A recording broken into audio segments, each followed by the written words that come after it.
Welcome back to A plus morning. और A plus morning में आज आप रेडियो जो आरजे हैं इजाज वारिस साहब, पता नहीं मेरे दिमाग में कोई बट आ रहा है कोई वारिस आ रहा है हो जाता है कभी कभी, इट्स ओके।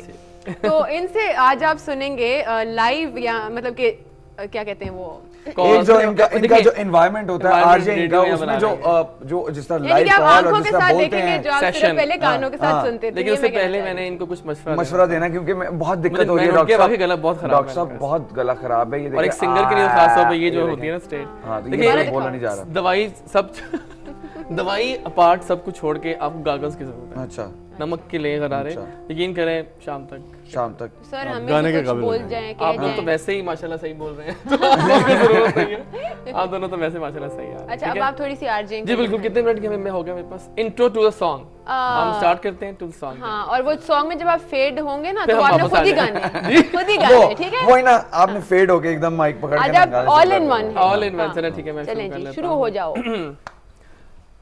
ओके जी, अस्सलाम वालेकुम, मैं हूँ डॉक्टर एजाज वारिस, आप सुन रहे हैं मस्त एफएम 103। आज है वीकेंड नाइट हंगामा और इस वक्त तमाम लाहौर ड्राइविंग थ्रू कर रहा है। क्या हाल है आपके जनाब? लगता है कि आप लोगों को बहुत आज मस्ती करने का मूड हो रहा है यार। मुझे लगता है कि साल चूंकि ख़त्म होने वाला है तो we all are set for a love session. आज मेरा प्लान है कि आपके लिए हम लेकर आए हैं इस साल के बेस्ट टॉप 20 लव सॉन्ग्स। वैसे प्यार की भाषा आप लोग जानते हैं कि प्यार होता क्या है?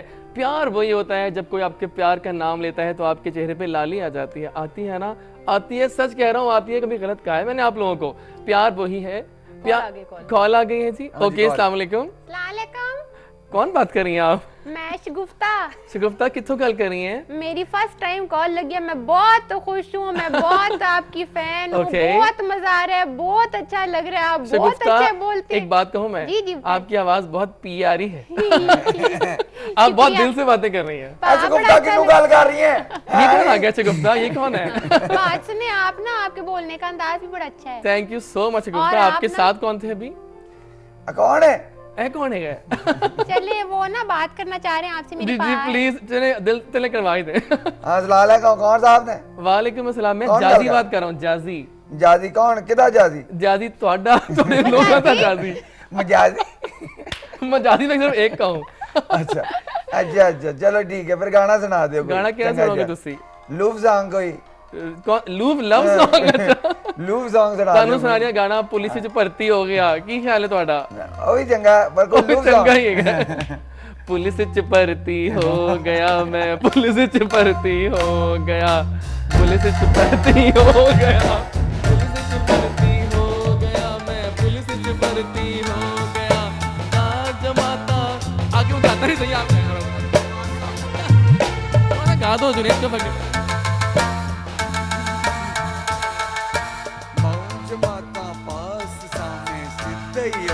हो गया मैं पुलिस च भर्ती हो, कह के लफ्ज करूंगा अपने गाने में। ग्रेट था, बहुत अच्छा गाना गाया इन्होंने। हम चलते हैं towards the song. Take care, अल्लाह हाफिज। अच्छा ठीक है, सही था, मजा आ गया जी, मजा। अच्छा एक और बात कर लो। हाँ जी करें ना, करेंगे। हाँ जी। मैं कहता कि अभी वो हाल ही में मैंने एक इसमें बात कर ली। ओह माय गॉड, माइक सामने आ गया मेरे। नहीं मैं कहता कि हाल ही में ना पाकिस्तान मीडिया अवार्ड्स भी हुए थे, तो वहां पर भी हमारी ही होस्ट थी अरूज थी ना, जो अरूज पहले थी यहाँ पे, उन्होंने होस्टिंग की थी। अच्छा। और वहाँ भी सब लोगों ने कहा था कि ए प्लस और अरूज का जो शो है वो that is one of the best shows of morning. वाह जी वाह, क्या बात है, फैंटास्टिक, वेरी गुड न्यूज़। हाँ सही बात।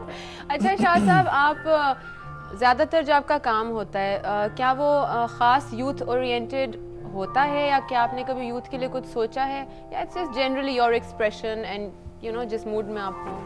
नहीं, इनफैक्ट मैं लिख रहा हूँ तकरीबन अनुशे जो पब्लिश हो रही हैं मेरी चीज़ें, व्हेन आई वाज 96 का मतलब हुआ 20-22 साल का मैं था। तो लाजिम बात है कि जब आप ख़ुद नौजवान होते हैं तो वही उसी तरह सोच रहे होते हैं और उसी तरह से। तो मैंने कभी ज़ाती कोशिश नहीं की कि यूथ को टारगेट किया जाए और उनके ऊपर लिखा जाए।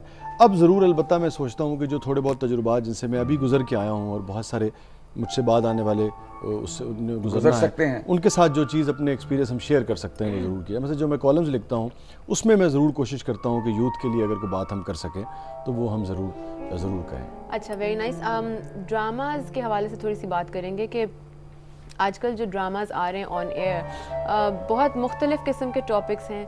कुछ इस टाइप के टॉपिक्स हैं, काला जादू, कुछ इस टाइप के टॉपिक्स हैं कि अफेयर्स, यू नो, शादी हुई हुई एक्स्ट्रा मैरिटल अफेयर्स चल रहे हैं। ये बड़ा ही उस लाइट मरगूब मौजू है हमारे सर, उसको इन सारे टॉपिक्स को उस लाइट में प्रेजेंट किया जा रहा है जैसे कि लगता है देख के कि इट्स ओके, आप भी कर लो, आप भी कर लें। आपको लगता है कि इस पूरे माशरे में कोई शख्स ऐसा नहीं है जो एक्स्ट्रा मैरिटल अफेयर में एग्जैक्टली उनको देखने के बाद ये लगता है इट्स नॉट लाइक दैट। और वो एक एक्सेप्टेबिलिटी फैक्टर मुझे यूं लगता है जिस तरह वो देखने वाले को एक एक्सेप्टेबिलिटी फैक्टर तरीके से छोड़ रहे हैं। छोड़, बिल्कुल सही कह रहे हैं। ये क्या चक्कर है? क्या यूं होना चाहिए? क्या ड्रामा को थोड़ा रिस्पांसिबल नहीं होना चाहिए? देखिए, बहुत ज्यादा रिस्पांसिबल होना चाहिए। क्योंकि आप भी राइटर है ना, कोई भी, हम तो मैं तो बहुत ज्यादा एहतियात करता हूँ। हमने मेरी तो ट्रेनिंग बुनियादी तौर पर लिटरेचर की ट्रेनिंग है, और लिटरेचर की ट्रेनिंग हमें ये बताती है कि लिटरेचर जो है उसको लिटरेचर बराए लिटरेचर नहीं होना चाहिए, लिटरेचर बराए लाइफ होना चाहिए। कि हमें उसने पैदा किया है, मुझे उसने एक सलाहियत दी है, और मुझे उसने लिखने की सलाहियत दी है, ये उसकी दी हुई सलाहियत है। और जब मैं मरूंगा, जब मैं जाऊंगा, तो जब मेरा हिसाब होगा, तो मुझे लगता है कि वो मुझे अपनी नमाजें, अपने कुरान, अपनी जो चीज़ें उसके लिए मुझे करनी थी, शायद वो मुझे माफ़ कर सकता है। बिल्कुल। लेकिन वो मुझसे ज़रूर पूछेगा कि वसी साहब, हमने आपको लिखने की सलाहियत दी थी, आपने उससे मेरी जो मखलूक थी उनकी बेहतरी के लिए क्या कंट्रीब्यूट किया है और क्या। तो मैं तो बुनियादी तौर पे सोसाइटी को, एक ऐसी सोसाइटी जिसमें भाईचारा हो, जिसमें मोहब्बत हो, जिसमें रिश्ते जो हैं उनमें मजबूती हो, हमें उनको स्ट्रेंथ देने के लिए, उनको स्ट्रेंथन करने के लिए हमें काम करना चाहिए। और उन रिश्तों को, अनुषे सॉरी आपकी बात कट रही है, उन रिश्तों को, उन चीज़ों को जो हमारा एसेट हैं, हमारे पास ज़्यादा पैसा नहीं है, हमारे पास ज़्यादा खुशहाली नहीं है, लेकिन एटलीस्ट हमारा जो फैमिली सिस्टम है, जो फैमिली निज़ाम है, वो अभी भी बरकरार है। मियाँ बीवी, बहन भाई, माँ बाप जो है, हमारा कल्चर जो है वो अभी भी बरकरार है। हमें उसको हिट नहीं करना चाहिए, उसको ख़राब करने की कोशिश नहीं करनी चाहिए। और जो आप कह रही हैं 100% मैं एग्री करता हूँ कि उससे हम लोगों को, देखें ना, कोई भी चीज़ आप देखिए कि एक ज़माने में टीवी था, और उसके बाद आप आहिस्ता आहिस्ता फिर वो डिश एंटीना आ गया, फिर अब केबल आ गई, अब बहुत सारी, फिर नेट आ गया है, बहुत सारी ऐसी चीज़ें जो आज एक्सेप्टेबल हो गई हैं, 15-20 साल पहले उनका तसव्वुर भी नहीं हो सकता था। तो उतनी रिजिडिटी भी नहीं होनी चाहिए जितनी 15-20 साल पहले थी, लेकिन उतनी बरहनगी और बेहूदगी भी नहीं होनी चाहिए जितनी आजकल आपको चाहिए। तो आपका ख्याल है कि अगर ये टॉपिक्स, इन पे बेशक ड्रामा बना लें, मगर उस शक्ल में प्रेजेंट करें जिस शक्ल में देखने वाले को लगे कि ये गलत है। गलत, देखिए मिसाल के तौर पे मेरा एक प्ले था, थोड़ी सी वफा चाहिए, जियो से चलता था। ये आपके यहाँ जो एक प्ले अभी चल रहा है, एक याद है कि, और मैं मोहब्बत और तुम, अगर आप उन दोनों को देखें तो उसमें मैं मोहब्बत और तुम में एक एक्स्ट्रा मैरिटल अफेयर हमने दिखाया है अभी जो चल रहा है। लेकिन हमने उसको ये बताया है कि जब आप अपना घर छोड़ के, अपनी बीवी को छोड़ के, और आप किसी और उसमें जाते हैं, तो आपके साथ क्या होता है, और उसके बाद आपके बच्चों के साथ क्या होता है। क्योंकि आपके बच्चे जो हैं वो बिल्कुल रुल जाते हैं, और वो एक एबनॉर्मल जो जहन है वो आप बुनियादी तौर पे वो पैदा कर रहे होते हैं। तो अगर आप सोसाइटी को 4 या 5 एबनॉर्मल जहन देते हैं, तो इससे बड़ा जुर्म क्या हो सकता है। बल्कि एक सवाल में यहाँ से ये भी उठता है कि जो लेंथ ऑफ द ड्रामा है आजकल, कम से कम 26 एपिसोड बनाते हैं, तो आपको क्या लगता है कि ये जो ड्यूरेशन है 26 एपिसोड का, इसको कम नहीं होना चाहिए? जो पहला ओल्ड 13 एपिसोडर होता है कि जल्दी कंक्लूड होके लोगों को उसका एसेंस जल्दी मिले, rather than stretching it for long. मैं तीनों जो चारों फॉर्मेट्स हैं, मैं उनका हामी हूँ। मैं आपकी बात से थोड़ा सा इख्तिलाफ करूंगा। एक सिंगल प्लेज होते थे हमारे, और वो अब बिल्कुल नहीं होते। मुझे लगता है कि वो ज़रूर होने चाहिए। उसके बाद ये जो सीरियल्स हैं 13, 14, 15 के, ये होते हैं, फिर 26 हो गए, फिर 100 के हो गए, तो ठीक है, जो होते हैं अपनी सहूलत है। बाज़ लोगों के पास वक्त होता है, वो एंटरटेन होना चाहते हैं और वो देखना चाहते हैं डेली। जैसे अब दास्तान गोई थी, वो उसकी शक्ल है वो। हाँ जी, बिल्कुल। तो मेरे ख्याल में कोई हर्ज नहीं है।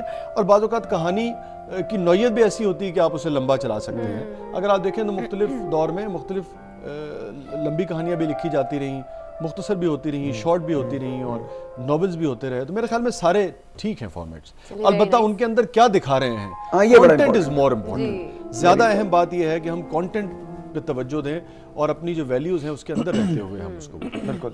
इसमें एक चीज और बड़ी इंपॉर्टेंट है कि आप कोई इशू अगर आप दिखाएं, अगर आप समझते हैं कि सोसाइटी को ऐसे होना चाहिए, इतना लिबरल होना चाहिए, मैं समझता हूँ आप जरूर अपना पॉइंट ऑफ व्यू दें। लेकिन ये मेरे नज़दीक क्रिमिनल है, ये मेरे नज़दीक बहुत बड़ा जुर्म है कि आप किसी बरहना इशू को या किसी ऐसे इशू को इसलिए उठाएं कि आपको रेटिंग ज़्यादा मिले। ये बुरी बात है।